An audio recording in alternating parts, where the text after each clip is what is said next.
The old man placed a brass rod against the aircraft engine with his trembling hands when the young pilots burst into laughter. "Grandpa, this F-22's engine isn't like the junk planes from your time," one said mockingly. 10 minutes later, all the base sirens would be wailing and the Air Force commander would rush through the hangar door. On the edge of the Mojave Desert, 15 miles south of Edwards Air Force Base, stood Walter Hayes's small house. The white-painted wooden house was from the 1960s, with an old rocking chair on the porch, a dried lemon tree in the garden, and a 1967 Chevrolet Impala in the garage that Walter had been driving for 57 years. The 82-year-old woke up every morning at 4:45. Military discipline had never left him. First thing, 20 push-ups, 30 sit-ups, as much as his heart allowed. Then shower, shave, coffee. At 5:30 he'd be on the porch, listening to the thunder of F-22 Raptors as the sun rose over the desert. He knew that sound intimately, the unique harmony of Pratt & Whitney F-1119 engines. Every engine had its own tone, just like a human voice. 28,000 pounds of thrust, 35,000 with afterburner. Walter knew these specifications by heart because he was one of 5 people sitting at the design table when those engines were conceived. Walter's hands trembled from age now. Parkinson's had started 3 years ago. The doctor had said, "Reduce stress, live a calm life." Walter had laughed. In 82 years he'd never had a single calm day. But those trembling hands had touched America's most secret aircraft, fixed the most complex engines, and saved countless lives. He was born in Brooklyn in 1942. His father, Joe Hayes, was one of the few sailors who returned alive from Pearl Harbor, having saved 17 men in USS Arizona's engine room when the Japanese torpedoes struck. Joe received a Bronze Star and came home with stories. "Every engine has a soul, son," he'd tell young Walter each night. "If you know how to listen, it'll tell you its troubles." At 6, Walter had disassembled his first engine in his father's garage, a 1948 Briggs & Stratton lawnmower engine. When his father found parts scattered everywhere, instead of anger he laughed. "Well done, son. Now put it back together." Walter did, and it ran perfectly. At 12 he fixed neighbor Mrs. Henderson's 1941 Buick, when no mechanic could find the problem. After listening for just 5 minutes, Walter declared, "Compression leak in cylinder 3, broken valve spring." He was right. At 16 he was Brooklyn Technical High School's brightest student with scholarship offers from MIT and Caltech. But in 1960, when Kennedy declared, "We're going to the moon," Walter had made his decision: Air Force. In 1963 he was assigned to Edwards Air Force Base as a test engineer. He wasn't a test pilot, he was more valuable. When Chuck Yeager broke the sound barrier, Walter was in the control room, monitoring engine parameters, noting every abnormal sound, analyzing every vibration. His reports became required reading for future engineers. When Vietnam War erupted, Walter's mission changed. F-4 Phantoms were suffering catastrophic engine failures in the tropical environment. Walter spent 6 months in Da Nang, working day and night, to develop a special coating that protected engines from humidity and heat. They called it Hayes coating. It's still classified, still used today. In 1969, while Apollo 11 headed to the moon, Walter was deep in the Nevada desert, working on the SR-71 Blackbird, a spy plane that flew at Mach 3, pushing the very laws of physics. The engines reached 3,000 degrees Fahrenheit, even titanium melted. Walter and his team developed a revolutionary cooling system, using fuel as coolant, genius-level engineering that remains partially classified. One night at Groom Lake, pilot Brian Schull made an emergency landing with an engine on fire. While everyone else backed away, Walter ran toward the plane with only his brass rod. After listening for 30 seconds, he declared, "Fourth turbine blade is cracked. 10 more seconds of flight, and it would have shattered." The subsequent inspection proved him right, a hairline crack exactly where he'd predicted. In 1975, Walter married Mary O'Brien, a nurse at the base hospital. Their first meeting was memorable. Walter had cut his hand working on the F-15 Eagle prototype. As Mary stitched the wound, she asked, "How does such a smart man cut his hand?" Walter replied, "To meet a beautiful nurse like you." They married 6 months later. Their son David was born in 1970. Walter balanced his secret work with family life, though his children never fully understood what their father did until much later. The 1980s brought the F-11-17 Nighthawk stealth project. The radar-absorbing coating was incompatible with engine heat, a seemingly impossible problem. One night, while his daughter Sarah lay in the hospital with fever, Walter sat in his kitchen wrestling with the problem. The solution came suddenly: ceramic coating, like on space shuttles, but thinner and more flexible. He rushed to the base at 3 a.m. and worked 72 hours. The result saved the entire stealth program. Sarah recovered too. During Desert Storm in 1991, Walter monitored F-11-17's bombing Baghdad from Nevada. Every aircraft carried his engines, his solutions. His son David, then 15, asked, "Dad, why do you make warplanes?" Walter was silent before answering. "To preserve peace, son. If you're not strong, evil wins." David didn't understand until night. On September 11, 2001, Walter was at the Pentagon for a meeting. When American Airlines Flight 77 struck the building, he was 2 corridors away. Through smoke and chaos, he saved 14 people, earning his 3rd Purple Heart. But the physical wounds were nothing compared to losing 125 colleagues, including his roommate from the academy, Jim Stevens. The Iraq War in 2003 found Walter as a colonel, chief of engine maintenance for B-2 Spirit bombers. The aircraft used in shock and awe passed through his inspection. One night, Mary asked, "How many people died today?" Walter couldn't answer. The weight of it all was crushing him. By 2007, Walter was the engine optimization chief for the F-22 Raptor program. The Pratt & Whitney F-11-19 was a masterpiece. Thrust vectoring, supercruise capability, stealth integration, everything was perfect. Until March 15, 2009, an F-35 Lightning II prototype crashed during a test flight. Test pilot John Matthews ejected and survived, but the investigation turned Walter's life upside down. His signature appeared on maintenance records, but Walter had been on sick leave that day. Mary was undergoing chemotherapy for stage 3 breast cancer. "I never touched that engine," Walter insisted. Technician Michael Volkov checked it, but Volkov had vanished without a trace. Digital records, security footage, entry logs, everything pointed to Walter. The trial lasted 6 months. Despite his lawyer's best efforts, the evidence seemed ironclad. Verdict: dereliction of duty. Forced retirement. 48 years of distinguished service ended in disgrace. Mary held him as he wept that night. "I believe you," she whispered. "Even if the whole world doesn't, I believe you." 2 years later, Mary died, not from cancer but heart failure. The doctor called it stress-induced cardiomyopathy. Walter knew better. She died of a broken heart. At her funeral, not a single representative from the Air Force attended. 48 years of service, and they couldn't send one person. His son David, now at Google in San Francisco, begged him to move. His daughter Sarah, a doctor in Los Angeles, offered the same, but Walter refused. "Your mother's grave is here. I was born in this desert. I'll die in this desert." Retirement pay was cut to 12. After mortgage, medications, and bills, nothing remained. At 79, Walter took a janitor job at Edwards Base, 3 days a week. During the interview, when asked about military service, he simply said, "Airman," technically true, as that's how he'd start. For 3 years he cleaned the same hangars where he'd made history. Nobody recognized him. He was just old Walt, the janitor who arrived early and worked late. June 6, 2024. Started like any other day until Walter noticed unusual security at the base gate. Ghost Rider broke down, explained Airman Ramirez, a 19-year-old from Los Angeles. Been grounded for 3 weeks. Pentagon sent experts. MIT sent professors. Nobody can fix it. Ghost Rider, F-22 Raptor tail numbers. Walter's heart raced. He had personally tested that exact engine in serial number PW. Whitboth 1. He knew its every component, every potential failure point.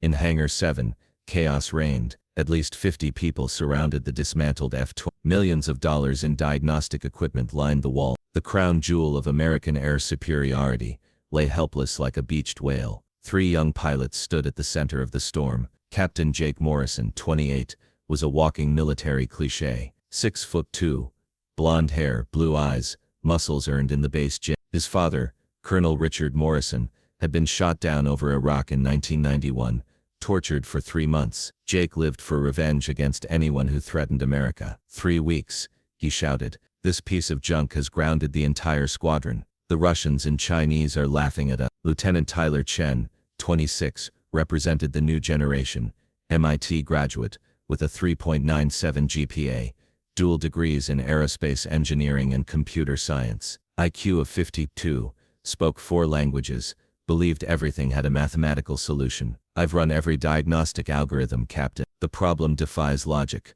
Lieutenant Marcus Williams, 25, couldn't put his phone down. From Alabama's roughest neighborhood to West Point on full scholarship, he'd built an Instagram following of 100,000 as Flyboy Marcus. Yo, what's up fam? F-22 down, this is crazy, he narrated to his phone. The lead engineer from Lockheed Martin, Dr. Elizabeth Harper, looked exhausted. Sensor data normal, fuel system normal, electrical normal. This is impossible.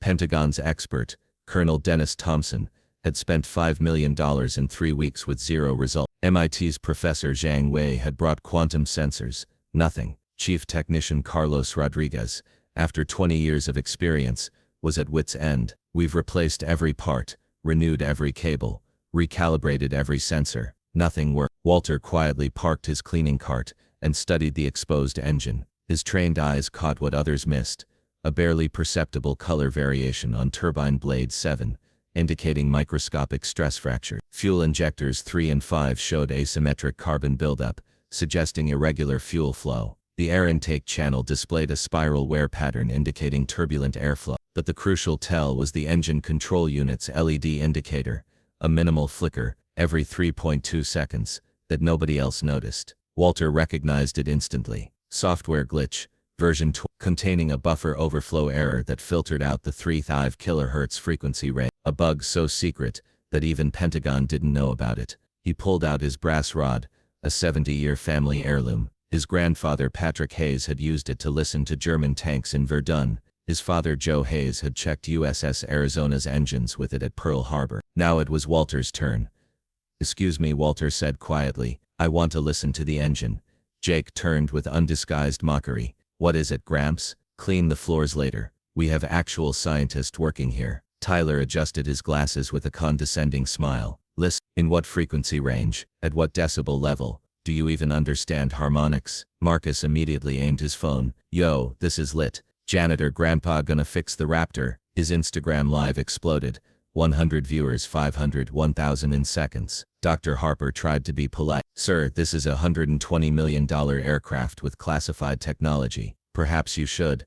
Rodriguez shouted. "Security, get this old man out of here." 2 young security guards approached, barely out of basic training. But Walter's voice suddenly changed, carrying an authority that made everyone freeze. "Left turbine blade 7, 0.3 mm axis shift, causing harmonic resonance at 3.7 kHz. High pressure compressor, stage 4 experiencing phase shift of 12 degrees. Fuel injectors 3 and 5 showing asymmetric carbon buildup, affecting spray pattern. Engine control unit, running version 28, with buffer overflow error filtering, 3.5 kHz frequency range." The hangar fell into absolute silence. Dr. Harper's tablet slipped from her hands. "That information, that's level 5 classified. Only 3 people in the country know about the buffer overflow."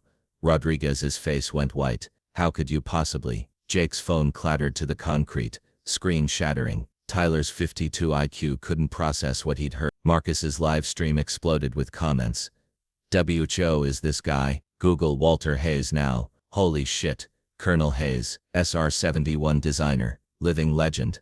Someone posted a Wikipedia link. The viewers went silent, reading about Colonel Walter Hayes, 48 years of service, designer of classified projects, holder of multiple combat decorations. That's when the hangar doors burst open with explosive force. The convoy screamed in, 4 black Suburbans with diplomatic plates, 2 Humvees mounted with M240 machine guns, 3 motorcycle escorts, and a UH-60 Blackhawk landing directly outside. From the vehicles poured Delta Force operators in full combat gear, Secret Service agents with earpieces, and enough brass to stock a military museum. Then from a limousine stepped General Patricia Morrison, commander of the United States Air Force. 4 stars gleamed on her shoulder. Behind her came generals from the Joint Chiefs, NSA officials, CIA operatives, and Senator James Mitchell, chairman of the Armed Services Committee. General Morrison's heels clicked across the hangar floor like gunshots. She walked directly to Walter, stopped 3 feet away, and rendered a perfect military salute that would have made drill instructors weep. "Colonel Hayes, You appear to be on duty, sir. The hangar was so quiet you could hear dust settling. Walter smiled gently. Hello, Patricia. You made General. I'm proud of you. 3 years ago, sir, with your recommendation. I never gave a recommendation. 1998, Bosnia. When the F-11-17 went down, you planned the rescue that saved my life. You wrote in the after-action report, Captain Morrison demonstrates exceptional courage and tactical intelligence. That report went to the Pentagon. General Morrison turned to face the hangar, her voice booming like thunder. Attention, before you stands Colonel Walter Benjamin Hayes, 48 years of service. U-2, SR-71, F-11-17, B-2 Spirit, F-22 Raptor, F-35 Lightning, Area 51, Groom Lake Skunk Works. Her voice rose with each word. 2 silver stars, 3 bronze stars, 2 purple hearts, Distinguished Flying Cross, Legion of Merit, 47 lives saved,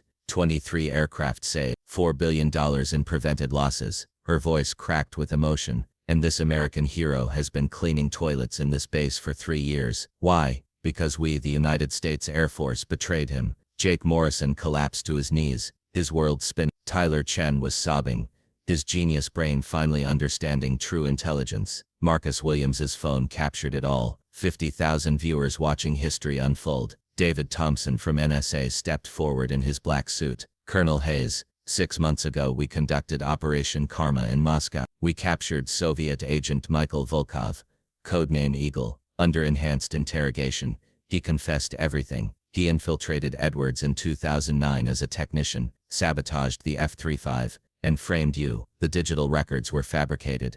Security footage was deep-faked. Your signature was forged. Everything was a lie. Walter's legs nearly gave out. 15 years of shame, of Mary dying thinking her husband was a failure. Thompson continued. Volkov was a deep-cover operative specifically targeting you because of your work on classified propulsion system. Russia wanted you discredited and removed. Senator Mitchell stepped forward with 3 envelopes. Colonel Hayes, these are from the President, Congress and the Pentagon. First envelope, Presidential Apology and the Presidential Medal of Freedom. Second envelope, 15 years of back pay, at Colonel's grade with 12% annual interest, total $3.7 million.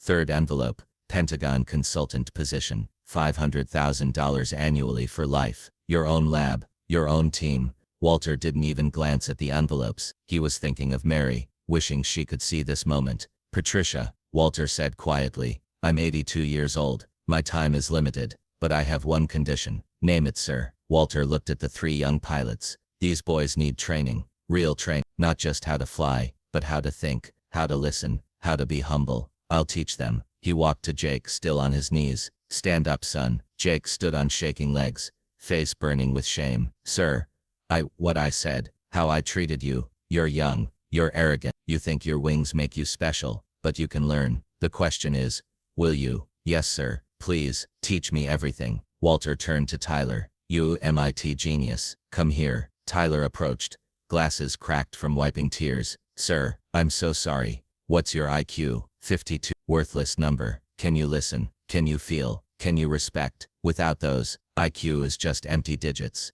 I want to learn, sir. To Marcus, you, social media boy. Marcus had finally put his phone down. Sir, I'm ashamed. You documented this. Good. Now document something important. Tell the stories of veterans who are forgotten. Every janitor, every homeless person, every old man you mock might be a hero. Tell their stories. I will, sir. I promise. Walter turned to Rodriguez. Chief, dismantle the left turbine. Replace blades. Update the engine control software to version 2. The engine will run. Yes, sir.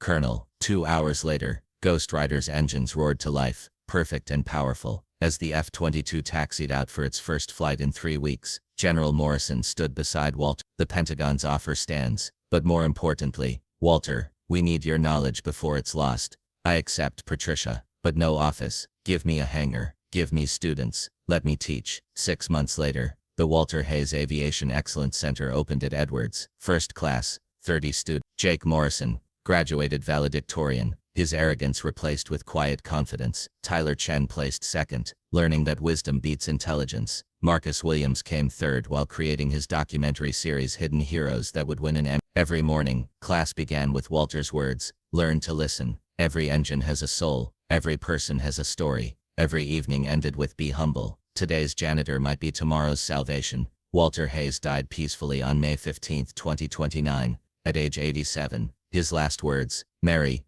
I'm coming." 10,000 people attended his funeral. 4 generals carried his casket. F-22's flew overhead in missing man formation, their engines singing the song Walter knew by heart. Jake Morrison, by then a general himself, gave the eulogy. "Walter Hayes taught me that behind every old face is a story that could humble nations. He taught me to listen, not just with my ears but with my soul." Today at Edwards Air Force Base stands a bronze statue, an old man with trembling hands holding a brass rod to an engine. The inscription reads, "Colonel Walter B. Hayes, 1942, the listening man. Every engine has a voice, every person has value. Listen, learn, remember." In 2024, the U.S. Air Force instituted the Hayes Protocol. Every technician now carries a brass rod engraved with WBH, listen. It's become a symbol of humility and respect. The message is simple. That elderly person you see today might be a hero who saved your country. That janitor might have designed the plane protecting your freedom. That trembling hand might have steadied nations. Show respect, listen,